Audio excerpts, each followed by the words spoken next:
کہ بک بک کرنے والے جھوٹے شخص یعنی ان کی مراد احمد رضا خان بریلوی صاحب تھے، ان کے خلاف ہندوستانی لوہے کی تلوار، اور اس کتاب مہند میں انہوں نے اپنے عقائد کی وضاحت کی۔ لیکن دلچسپ بات یہ ہے کہ اس وضاحت کو احمد رضا خان بریلوی صاحب نے مکمل طور پر رد کیا اور اصرار کے ساتھ تمام عمر ان کی تکفیر کے فتوے دیتے رہے، ان کو کافر قرار دیتے رہے۔ اب اگر میں کچھ فتاوی دکھا بھی دوں تو احمد رضا خان بریلوی صاحب کے فتووں کا مجموعہ فتاوی رضویہ کے نام سے شائع ہوتا ہے۔ اس کی 14ویں جلد اگر آپ دیکھیں تو وہ ایسے کفر کے فتووں سے بھری ہوئی ہے۔ چنانچہ اس جلد کے فتویٰ نمبر 87 جو ہے، اس میں احمد رضا خان بریلوی صاحب سے یہ سوال کیا گیا کہ کفار کتنی قسم کے ہوتے ہیں اور کس کافر کی صحبت سب سے بری ہے؟ تو جواب میں انہوں نے لکھا کہ کفر کی تو کئی اقسام ہیں، لیکن ان سب اقسام میں سے سب سے بری قسم جو ہے وہ مرتد منافق ہے، جو اپنے آپ کو مسلمان کہتا ہے لیکن ضروریات دین کا منکر ہو جاتا ہے۔ اور مثال کے طور پر وہ کہتے ہیں کہ ان میں وہابی، رافضی، قادیانی، نیچری اور چکڑالوی یعنی کہ اہل قرآن وغیرہ یہ سب شامل ہیں۔ وہ کہتے ہیں کہ ان کی صحبت جو ہے وہ 1000 کافروں سے بھی بری ہے۔ لیکن اس کے بعد آگے بڑی دلچسپ بات ہے، وہ ان فرقوں کے ذکر کے بعد یہ کہتے ہیں کہ خاص طور پر وہابی اور خاص طور پر دیوبندی، کیونکہ وہ کہتے ہیں کہ یہ اپنے آپ کو سنی کہتے ہیں، حنفی، چشتی، نقشبندی بھی بنتے ہیں، ہماری جیسے نماز اور روزہ بھی پڑھتے ہیں، لیکن رسول اللہ کو گالیاں دیتے ہیں، تو یہ سب سے بدتر کافر ہے۔ گویا ان کے اس فتوے کے مطابق وہابیوں اور دیوبندیوں کا کفر ساری دنیا کے کافروں سے اور احمدیوں کے کفر سے بھی بڑا ہے۔ اب اگر اگلا فتویٰ اسی کتاب کا دیکھا جائے تو اسی کتاب کی اسی جلد کا فتویٰ نمبر 129 ہے۔ ان سے پوچھا گیا کہ ایک شخص قسمیں کھا کھا کر کہتا ہے کہ وہ مسلمان ہے، وہابی نہیں ہے، یہ فتویٰ نمبر 129 ہے۔ تو پوچھا گیا کہ ایک شخص قسمیں کھا کھا کر کہتا ہے کہ وہ مسلمان ہے اور وہابی نہیں ہے، تو اس کی بات مان لیں؟ احمد رضا خان بریلوی صاحب نے یہ جواب دیا کہ بھئی صرف قسموں پر اعتبار نہ کرنا، بلکہ اسے کہو کہ وہ جو چوٹی کے اہل حدیث اور دیوبندی علماء ہیں ان کی تکفیر کرے اور انہیں گالیاں نکالے۔ چنانچہ وہ کہتے ہیں کہ اسے کہیں کہ وہ مولوی اسماعیل دہلوی، نذیر حسین دہلوی، رشید گنگوہی، قاسم نانوتوی، اشرف علی تھانوی وغیرہ کو گالیاں نکالے یا ان کو کافر اور بے دین کہے، تو پھر اس کو مسلمان مانے، ورنہ اس کی قسموں پر بھی اعتبار نہ کریں۔ اگلا فتویٰ نمبر 133 ہے۔ پوچھا گیا کہ اگر کوئی سنی جو ہے وہ کسی وہابی یا اہل حدیث کے پیچھے نماز پڑھ لے اور یہ کہے کہ علماء کے آپس کے جھگڑے ہیں، بھئی انہیں اس کی وجہ سے برا نہیں کہنا چاہیے، وہ سب مسلمان ہیں، سب کے پیچھے نماز ہو جاتی ہے، تو کیا ایسا سنی رہے گا؟ تو اس کا وہ جواب دیتے ہیں، وہ کہتے ہیں کہ جو شخص وہابی کو وہابی جانتے ہوئے بھی اسے کافر نہیں کہتا، وہ سنی تو کیا، وہ مسلمان بھی نہیں ہو سکتا، وہ کافر و مرتد محض ہے۔ یعنی گویا یہ فتوے ہیں ان کے، میں نے صرف نمونے کے طور پر پیش کیے، ورنہ تو ایسے فتوے بھی ہیں کہ جن میں یہ بھی کہا ہے کہ اگر انہی فرقوں کے جن کا ذکر انہوں نے حسام الحرمین میں کیا تھا، ان کے کسی کافر کو اگر بدن چھو جائے تو وضو ٹوٹ جائے گا۔ اور بھی بے شمار چیزیں ہیں، میں ان کو چھوڑتا ہوں۔ نمونے کے طور پر میں دیوبندی فرقے کے ایک عالم جو کہ مولوی رشید احمد گنگوہی صاحب ہیں، ان کا فتویٰ دکھاتا ہوں، جو احمد رضا خان بریلوی صاحب کے عقائد کے بارے میں ان سے پوچھا گیا تھا۔ تو ان سے پوچھا گیا کہ احمد رضا خان بریلوی صاحب کے یہ عقائد ہیں، فتاوی رشیدیہ ہے یہ، تو کیا ان کے پیچھے نماز ہو سکتی ہے؟ تو انہوں نے یہ جواب دیا کہ جو شخص یہ عقائد رکھے وہ بے شک کافر ہے، اور اس کی امامت اور اس سے میل جول محبت سب حرام ہے، اور یہ سکین جو ہے یہ فتاوی رشیدیہ سے لیا گیا ہے۔ تو میں نے عرض کیا یہ صرف چند نمونے ہیں جو دکھائے ہیں، ورنہ اس سے بھی زیادہ سخت فتاوی دکھائے جا سکتے ہیں۔ جی بہت بہت شکریہ محمد صاحب، جزاک اللہ۔ میرا خیال ہے یہ نمونہ کافی ہوگا۔ دیکھیں کتنے نفرت انگیز ان کے فتاوی ہیں، اور ان کے فتاوی پہ اگر گئے، ان مولوی حضرات کے فتاوی پہ جنہوں نے جماعت احمدیہ کو دائرہ اسلام سے گویا خارج قرار دیا ہوا ہے، تو یقین کریں کوئی بھی مسلمان نہیں رہے گا اگر ان مولویوں کے فیصلے پہ جانا ہے۔ محمد صاحب نے ابھی بڑی اچھی سلیکشن اس میں سے، اچھی ان دا سینس کہ جو آپ کو ایک آئیڈیا دے سکے، ورنہ تو ان فتاوی میں کچھ بھی اچھا نہیں ہے۔ سلیکشن بڑی اچھی تھی، نمونتاً دکھایا۔ بہت سارے فتاوی محضر نامے میں جو کہ جماعت احمدیہ کا تفصیلی تحریری موقف تھا، جو 1974 کی اسمبلی کے پاس کی خدمت میں پیش کیا گیا کہ جی یہ ہمارا جوابات ہیں، یہ ہمارے عقائد ہیں، اس کے ضمیمے کے طور پہ حضرت خلیفۃ المسیح الثالث نے یہ تمام فتاوی اکٹھے کر کے ان کو پیش کیے تھے۔ یہ محضر نامہ شائع نہیں کیا گیا جب 74 کی اسمبلی کی کارروائی جب منظر عام پہ آئی تھی، معذرنامہ بھی ساتھ شائع ہونا چاہیے تھا، لیکن کچھ بھی بگڑا نہیں. آپ جہاں آن لائن جا کے 74 کی اسمبلی کی کارروائی دیکھ سکتے ہیں. معذرنامہ سرچ کر لیں، انگریزی میں لکھ لیں، اردو میں لکھ لیں، الاسلام کی ویب سائٹ پہ جا کے دیکھ لیں، آپ کو یہ تفاصیل وہاں پہ مل جائیں گی. اور یہ تکفیر بازی ان کی آپس کی تو آج بھی ختم نہیں ہوئی. تو اب ہم مشہود صاحب کے پاس جائیں گے اور مشہود صاحب سے ہم یہ پوچھنا چاہیں گے، کیونکہ دیکھیں نا ایک کریڈیبلٹی بھی ہوتی ہے، کچھ کریڈینشلز ہوتے ہیں، کچھ کوالیفیکیشن ہوتی ہے کسی اسمبلی کی، جس کے بارے میں جس اسمبلی کی کاروائی، مطلب بھٹو صاحب کی حکومت تھی، بھٹو صاحب کی اسمبلی تھی، اس کے اندر جو ہے وہ جو لوگ اکٹھے جو وہاں پہ منتخب وہاں پہ وزراء تھے، گویا ممبران تھے اسمبلی کے، انہوں نے اکٹھے ہو کے جو ہے وہ جماعت احمدیہ کو دائرہ اسلام سے خارج قرار دیا.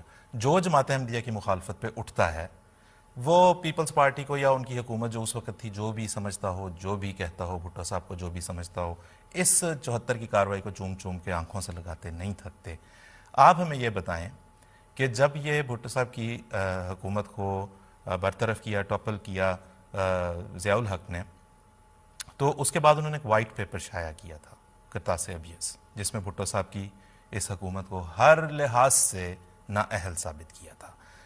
اس میں جو الفاظ ہیں وہ بھی بڑے سخت، بڑے کرخت اور بڑے کسی شریفانہ مجلس کے نہیں. مشہود صاحب اس کا ذرا ایک آئیڈیا بس ہمارے ویورز کو دیں. جی شکریہ آصف صاحب. یہ 4 والیومز کے اوپر کافی ضخیم وائٹ پیپر تھا، اور اس کے اوپر بھٹو صاحب کی حکومت کی تقریباً ہر ایکٹیویٹی کے اوپر تنقید کی گئی تھی.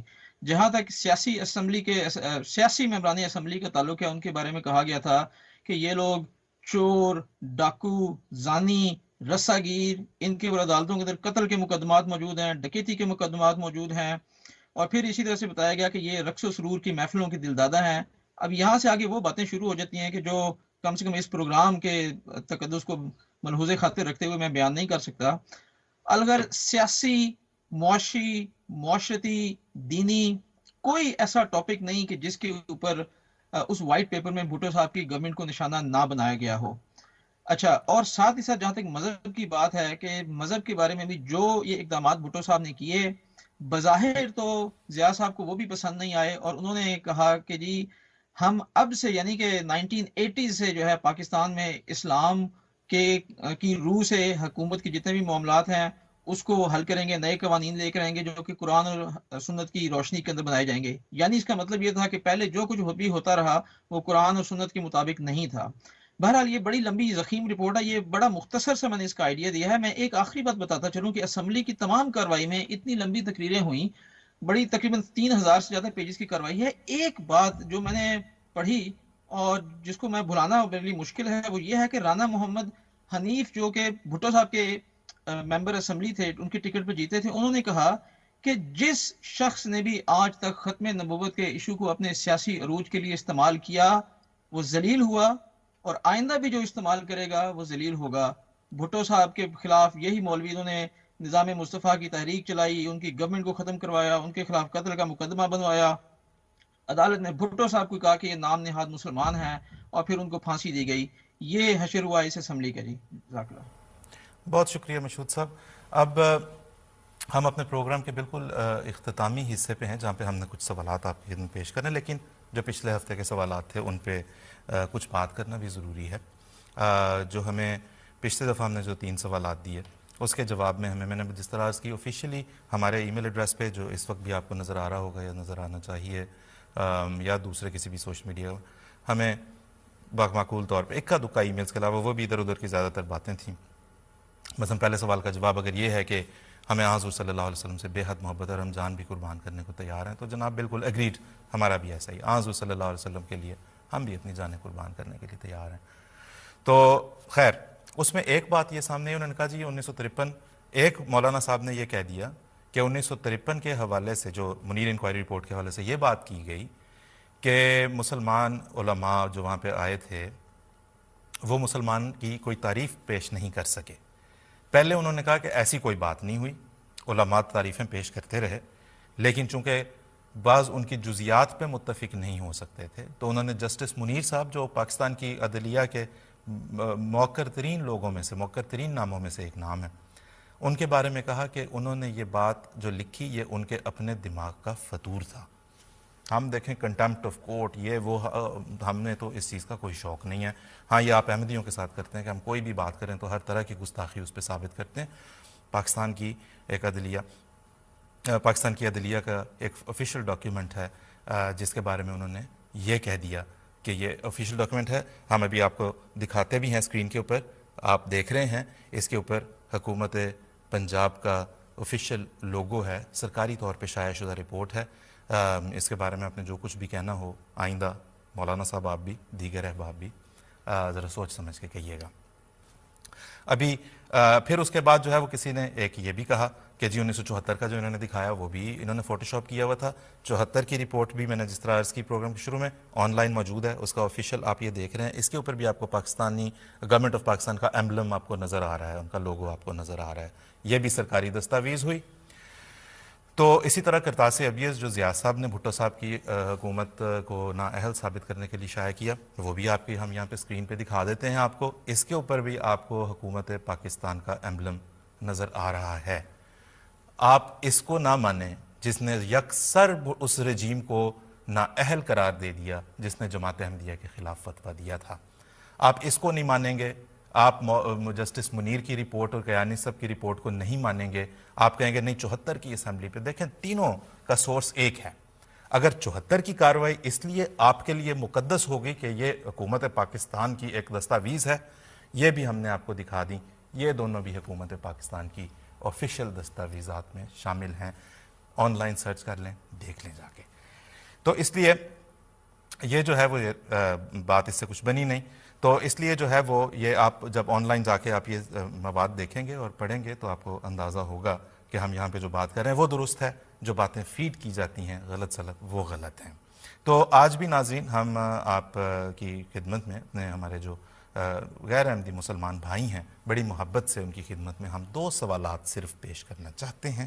انہیں علماؤں اپنے جو علماء ہیں ان کے پاس لے کے جائیں, جو پیر فقیر ہیں جو ہمارے خلاف نفرت انگیز باتیں کرتے ہیں ان کے پاس لے کے جائیں اور ان سے اس کا حل چاہیں.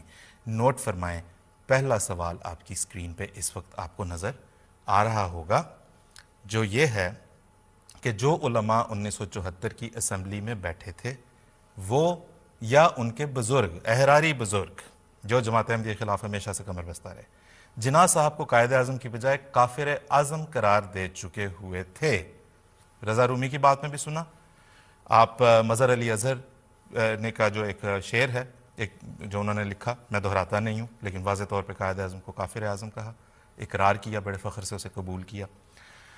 تو اور پاکستان کے بارے میں بھی جس طرح رضا رومی نے بتایا 1953 کی رپورٹ میں بھی وہ ہے پاکستان کو جو ہے جن ناموں سے یہ پکارتے رہے وہ کا کرا دیا. اگر آپ کو ان علماء کا فتویٰ ہمارے خلاف قبول ہے, جو کہ ہے ابھی تک اگر ہم سرکاری سطح پہ دیکھیں اور عامت الناس میں بھی اسی طرح سے دیکھا جاتا ہے, تو ان علماء کا فتویٰ اگر ہمارے خلاف قابل قبول ہے تو کیا آپ محمد علی جناح صاحب بانی پاکستان جن کے نام کے ساتھ آپ سب پاکستانی ہم رحمت اللہ علیہ بھی کہتے ہیں, کیا آپ وہ اس فتوے کی روح سے آپ انہیں کیا ٹھہرائیں گے؟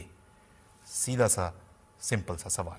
دوسرا سوال آپ کی اسکرین پہ آ جائے گا, ابھی اسے بھی نوٹ فرما لیں کہ ابھی نمونتاً محمد صاحب نے بہت سارے فتاویٰ آپ کو پیش کی, جا کے دیکھ لیں, یہ کتابیں آپ کو ملیں گی.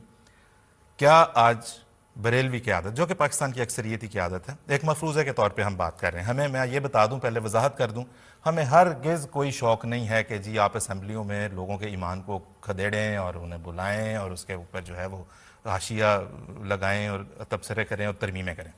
مفروضہ کیا آج پاکستان کی بریلوی کی عادت جو کہ اکثریت میں ہے بریلوی حضرات پاکستان میں, ہمیں یہ بتانا چاہے گی کہ ان کا فتویٰ آج بھی دیوبندیوں اور اہل حدیث کے دائرہ اسلام سے خارج ہونے کا قائم ہے یا نہیں؟ اگر ہے تو آپ ان کے خلاف کیوں آئینی ترمیم نہیں کرواتے؟ یہ صرف ہم تضاد ظاہر کرنے کے لیے عرض کر رہے ہیں. اور اگر نہیں ہے آپ کو قابل قبول, اب آپ نے کہا نہیں جی اب ہم بدل لیا, اب ہم سب بھائی بھائی ہو گئے, اگر نہیں ہے تو کیا آپ اپنے امام اور پیشوا یعنی احمد رضا خان بریلوی صاحب کی تعلیمات سے لا تعلقی اختیار کر چکے ہیں؟ ہم جاننا چاہیں گے. ان علماء کے پاس جائیں, خود تو شاید ایسا ہی ہے, آپ پچھلے ہفتہ ہم نے دیکھ لیا, جائیں ان کے پاس دیکھیں کیا کہتے ہیں. اور جو دوسرے لوگ جو بڑی غلط زبان پہ اتر آتے ہیں ان سے بھی ہم درخواست کرنا چاہیں گے اس میں کوئی ضرورت نہیں ہے تلخ زبان، سخت زبان، گالم گلوچ، بالکل ضرورت نہیں ہے. یہ دو سوال تو ہمارے سے متعلق ہیں بھی نہیں.